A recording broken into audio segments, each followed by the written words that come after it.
क्या भारत चंद दिन में ही खौफजदा हो गया और ईरान से अपीलें करने लगा कि पाकिस्तान को थोड़ा नरम किया जाए? Bharat Pakistani army chief general Asim Munir से खौफजदा क्यों है? ख्वारिज को की गई फंडिंग कैसे डूब रही है? भारत कैसे अपने ही अवाम पर बम गिरा रहा है? और भारतीय तैयारा बरदार बहरी जहाज में आग कैसे भड़क उठी? ये वो सवालात हैं जिसने भारत की चीखें निकाल के रख दी है। आइए इन सवालात के जवाब जानने की कोशिश करते हैं।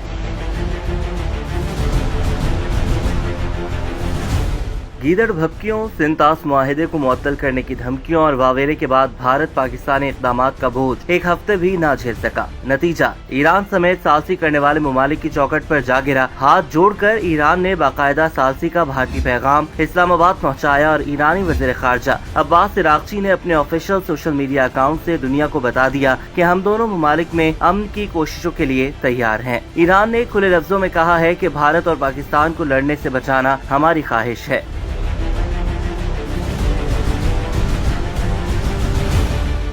अब जरा सोचिए कि पाकिस्तानी सियासी और अस्करी क़यादत का जवाब क्या होगा।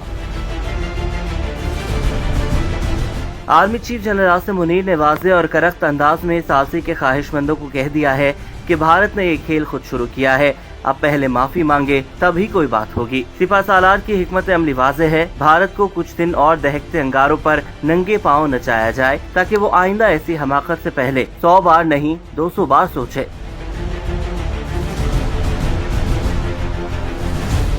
अब सवाल यह है कि भारत की चीखें क्यों सुनाई दे रही हैं? भारत की फंडिंग से पलने वाले ख्वारिज रोजाना पाकिस्तानी फोर्सेस के हाथों हलाक हो रहे हैं। ताज़ा तरीन सूरत हाल ये है कि पाकिस्तान और अफगानिस्तान की सरहद पर बड़ी दरअंदाजी की कोशिश को नाकाम बनाकर सिक्योरिटी फोर्सेस ने 54 ख्वारिजों को जहन्नुम वासिल कर दिया। 25 और 26 अप्रैल की दरमियानी रात और फिर अगली रात शुमाली वजीरिस्तान के इलाके हसन खेल में ख्वारिज के गिरोह को घात लगाकर निशाना बनाया गया। इंटेलिजेंस रिपोर्ट्स के मुताबिक ये लोग अपने भारतीय आकाओं के इशारे पर पाकिस्तान में खून रेजी के इरादे से घुस रहे थे।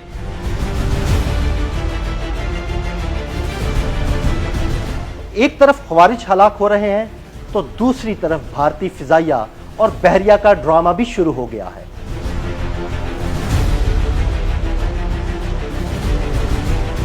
बौखलाहट में भारतीय फजाइया ने अपनी ही अवाम पर बम बरसा दिए। मध्य प्रदेश के इलाके शिवपुरी में भारतीय लड़ाका तैयारे से गिरा बम तबाही मचा गया। बम गिरने से कई मकानात ज़मींदोज़ हो गए और भारी माली नुकसान का सामना करना पड़ा। इस वाक़े ने भारतीय फजाइया की महारत पर सवालिया निशान सख्त कर दिया। तमाशा यहीं खत्म नहीं होता। पहलगाम फॉल्स फ्लैग ऑपरेशन की नाकामी के बाद भारत ने बहीरे अरब में अपना फखर तैयारा बरदार बहरी जहाज विक्रांत भेज दिया, शायद ये सोचकर कि पाकिस्तान डर जाएगा, मगर कुदरत को कुछ और ही मंजूर था। चंद घंटों में ही बहरी जहाज में आग लग गई और विक्रांत को नाक कटवाकर वापस बंदरगाह खींचकर लाना पड़ा।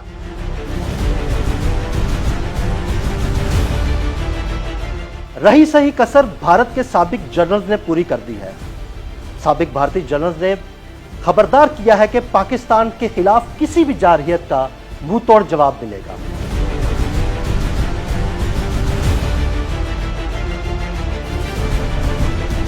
साबिक लेफ्टिनेंट जनरल HS पनाग ने मोदी सरकार को खरी खरी सुना दी और खबरदार किया कि जंग छेड़ने की हिमाकत ना करना। पाकिस्तान जोहरी ताकत है, तुम्हारी चढ़ाई ख्वाब ख्याल से ज्यादा कुछ नहीं, लेकिन पाकिस्तान तुम्हारी ईंट से ईंट बजा देगा। अपने आर्टिकल में HS पनाग ने मोदी हुकूमत को आईना दिखाया कि भारत के पास न टेक्नोलॉजी की बढ़तरी है, न मिसाइलों का भरोसा, न ड्रोन्स का कमाल और न ही बहरिया और फजाइया का दमखम। जज्बात में बहकर कोई गलत कदम उठाया तो नुकसान भारत का ही होगा।